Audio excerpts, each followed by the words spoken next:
यह कहानी राजपुर नामक एक पुराने गांव की है। इस गांव के बाहरी हिस्से में एक बहुत पुरानी और विशाल हवेली थी, जिसे लोग काला महल कहते थे। लोगों का मानना था कि हवेली में एक क्रूर जमींदार की आत्मा रहती है, जो अपनी दौलत की रखवाली करती है। पर कुछ ही लोग जानते थे कि दौलत से भी ज्यादा वह एक भयानक राज की रखवाली कर रहा था। शहर का एक युवा कलाकार रोहन इस हवेली को खरीदने आया था। वह ऐसी कहानियों को सिर्फ अंधविश्वास मानता था और उसे लगा कि हवेली में एक बहुत ही खूबसूरत पर भयभीत कर देने वाला विषय छिपा है, जिसे वह अपनी कला में उतार सकता था। गांव के लोगों ने उसे बहुत समझाया, पर वह नहीं माना। वे कहते थे, बाबू, वहां मत जाना। उस हवेली में एक शापित आईना है, जो तुम्हारी परछाई को भी तुमसे छीन लेगा। रोहन ने उनकी बातों को सिर्फ अंधविश्वास समझा। एक ठंडी बारिश वाली रात को रोहन हवेली में पहुंचा। हवेली के चारों तरफ घना अंधेरा था और हवा में एक अजीब सी नमी और उदासी थी। हवेली के अंदर एक बहुत बड़ा हॉल था, जिसमें पुरानी धूल से भरी हुई तस्वीरें और फर्नीचर पड़े थे।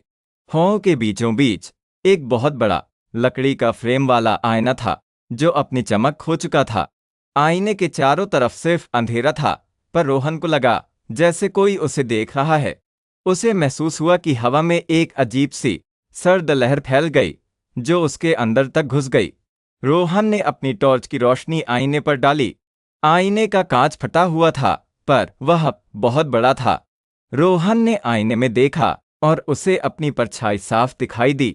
उसने सोचा कि यह सिर्फ एक पुरानी कहानी है, पर जैसे ही उसने अपनी परछाई को देखा, उसे लगा कि परछाई मुस्कुरा रही थी, पर रोहन नहीं मुस्कुरा रहा था। उसने अपनी सांस रोक ली और आईने से दूर हो गया। रोहन ने फिर से आईने में देखा।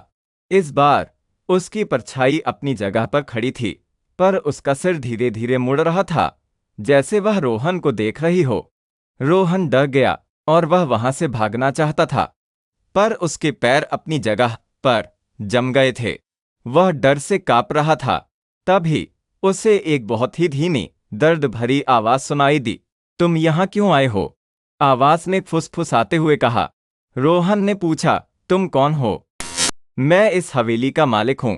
आवाज ने एक गहरी आह भरी। मेरा नाम जालंधर है।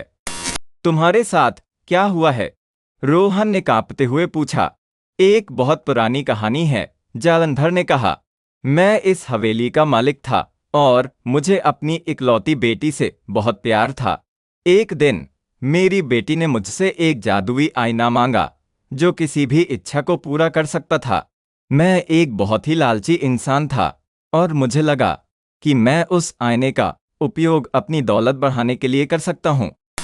जालंधर ने बताया कि उसने अपनी बेटी को धोखा दिया और उस आईने को अपने पास रख लिया। वह हर रात उस आईने के सामने खड़ा होकर अपनी दौलत बढ़ाने के लिए मंत्र पढ़ता था। पर एक रात जब वह आईने में देख रहा था, तो उसकी बेटी की आत्मा उस आईने में आ गई। उसकी बेटी रो रही थी और वह अपनी परछाई को वापस मांग रही थी। मैंने उसे वापस देने की कोशिश की, पर मैं नहीं कर सका, जालंधर ने धीमी आवाज में कहा। उसकी आत्मा उस आईने में कैद हो गई और मेरी परछाई उस आईने में हमेशा के लिए कैद हो गई। जालंधर ने बताया कि अब वह और उसकी बेटी दोनों उस आईने में कैद थे और वे अपनी परछाई को वापस पाना चाहते थे। हम दोनों को शांति नहीं मिली है, जालंधर ने धीमी आवाज में कहा। अगर तुम हमें हमारी परछाई वापस दे सको, तो हमारी आत्मा को शांति मिल जाएगी। रोहन की रूह कांप उठी। उसे अब सब कुछ समझ में आ गया था। आईने में कोई भूत नहीं था, बल्कि एक पिता और बेटी थे, जो अपनी परछाई को वापस पाना चाहते थे। मैं तुम्हारी मदद कर सकता हूँ, रोहन ने कहा। हाँ, जालंधर ने कहा, अगर तुम अपनी परछाई को हमारे साथ बांट सको। रोहन डर गया। वह नहीं चाहता था कि उसकी परछाई भी उसी आईने में कैद हो जाए, पर तभी उसे लगा कि वह इन दोनों आत्माओं की मदद कर सकता है। उसने एक गहरी सांस ली और आईने के सामने खड़ा हो गया।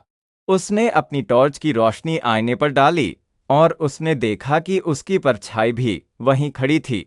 रोहन ने हिम्मत करके अपनी परछाई को आईने से निकालने की कोशिश की, उसने अपनी उंगलियों से आईने को छुआ और जैसे ही उसने छुआ, एक बहुत ही तेज हवा चली और हवा में एक अजीब सी चमक फैल गई।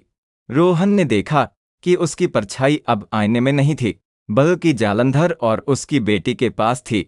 धन्यवाद, जालंधर ने कहा, तुमने हमें बचा लिया।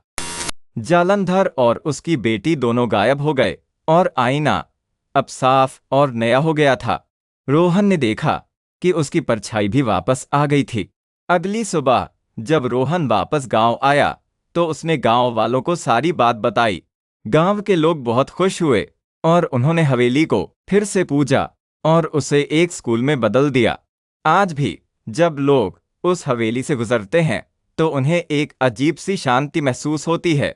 लोग कहते हैं कि हवेली में अब कोई दुष्ट साया नहीं है, बल्कि एक पिता और उसकी बेटी हैं जो अपनी कहानी को पूरा करने के बाद अब शांत हैं।